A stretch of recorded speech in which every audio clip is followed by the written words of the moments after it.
नमस्कार किसान भाइयों। अफीम नीति के संदर्भ में एक नई खबर सामने आई है कि जिसके अनुसार अफीम नीति का प्रारूप बनकर तैयार हो चुका है और केवल वित्त मंत्री के हस्ताक्षर करने बाकी है।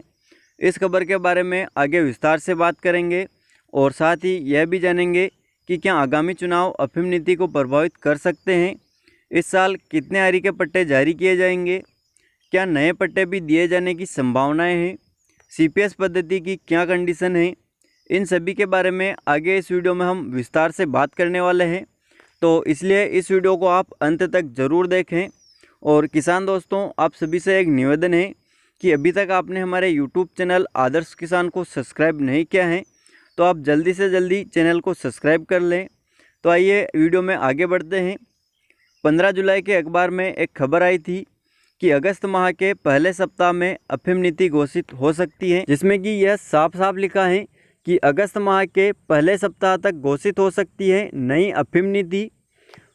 अफीम फसल उत्पादन वर्ष 2023-24 के लिए नई अफीम नीति निर्धारण की प्रक्रिया लगभग मुकम्मल हो गई है और आधिकारिक सूत्रों का संकेत है कि नई नीति की घोषणा जुलाई के आखिरी या अगस्त माह के पहले सप्ताह तक संभावित है।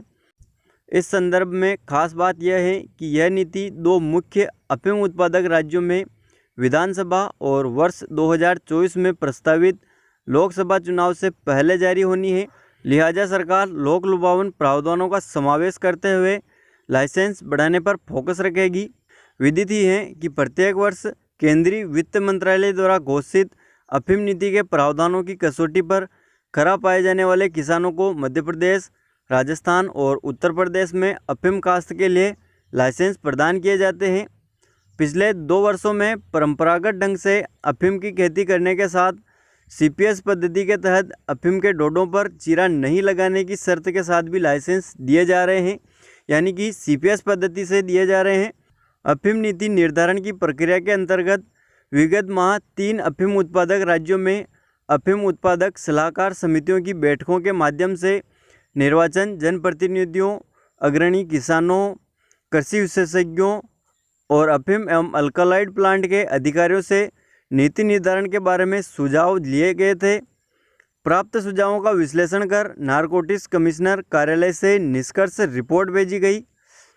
इसके बारे में नारकोटिक्स डायरेक्टर, कमिश्नर, अफीम और अल्कलॉइड प्लांट के मुख्य नियंत्रण और केंद्रीय राजस्व विभाग के वरिष्ठ अधिकारियों ने और सांसदों ने विस्तृत चर्चा कर अफीम नीति 2023-24 का प्रारूप निर्धारित कर केंद्रीय वित्त मंत्री के समक्ष प्रस्तुत कर दिया है।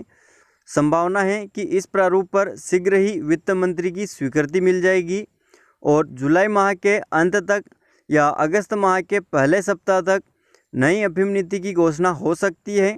ज्ञातव्य है कि नीति की घोषणा जल्दी से जल्दी करने की मांग प्रमुखता से सामने आती रही है और इसमें आगे भी लिखा है कि चुनावी परिदृश्य का प्रभाव झलकेगा नई नीति में और लाइसेंस की बढ़ेगी संख्या। उल्लेखनीय है कि इस वर्ष नवंबर माह में देश के 2 अग्रणी अफीम उत्पादक राज्य मध्य प्रदेश और राजस्थान में विधानसभा चुनाव होने हैं और इसके बाद अगले साल 2024 मई माह में लोकसभा चुनाव संभावित हैं। तो इस बार घोषित अफीम नीति के बाद वर्ष 2024-25 के लिए अफीम नीति अगस्त-सितंबर 2024 में होनी है। दूसरे शब्दों में कहें तो दोनों मुख्य चुनावों से पहले यही अफीम नीति का आना है। लिहाजा संबंधित क्षेत्रों के सांसदों का पूरा दबाव है कि नीतिगत प्रावधानों का स्वरूप लोक लुभावन रखा जाए।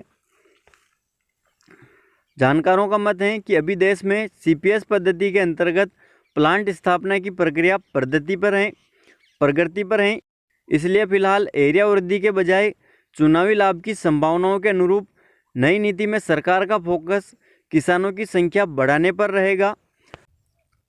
जैसा कि इस खबर में बताया गया है कि अफीम नीति का प्रारूप बनकर तैयार हो चुका है, तो ऐसे में संभावना यही बन रही है कि इस साल अफीम नीति जल्दी घोषित हो सकती है।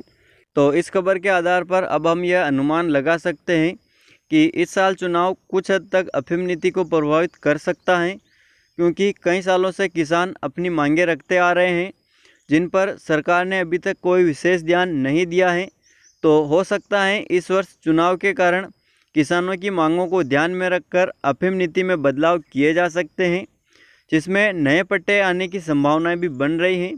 लेकिन जैसे कि सीपीएस पद्धति को बंद करने की मांगें भी रखी जा रही थी, परंतु सरकार अभी सीपीएस पद्धति को बंद करने के मूड में बिल्कुल भी नहीं है। तो ऐसे में यह तो तय है कि अगर नए पट्टे भी मिलते हैं तो वह पट्टे सीपीएस पद्धति के तहत ही मिलेंगे।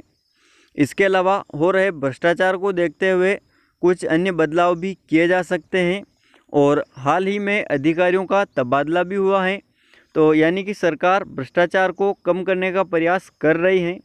इसी के साथ अब यह उम्मीद है कि सरकार किसानों को खुश करने के लिए कुछ राहत प्रदान कर सकती है। बाकी देखते हैं आगे क्या होता है। जैसे ही कुछ खबर सामने आती है तो आप तक पहुंचा दी जाएगी। हमसे जुड़े रहने के लिए नीचे दिए गए लाल कलर के बटन को दबाकर चैनल को सब्सक्राइब कर लें, ताकि नए आने वाले वीडियो आपको जल्दी से जल्दी मिल सकें। आज के इस वीडियो में बस इतना ही। मिलते हैं अगले वीडियो में। धन्यवाद दोस्तों।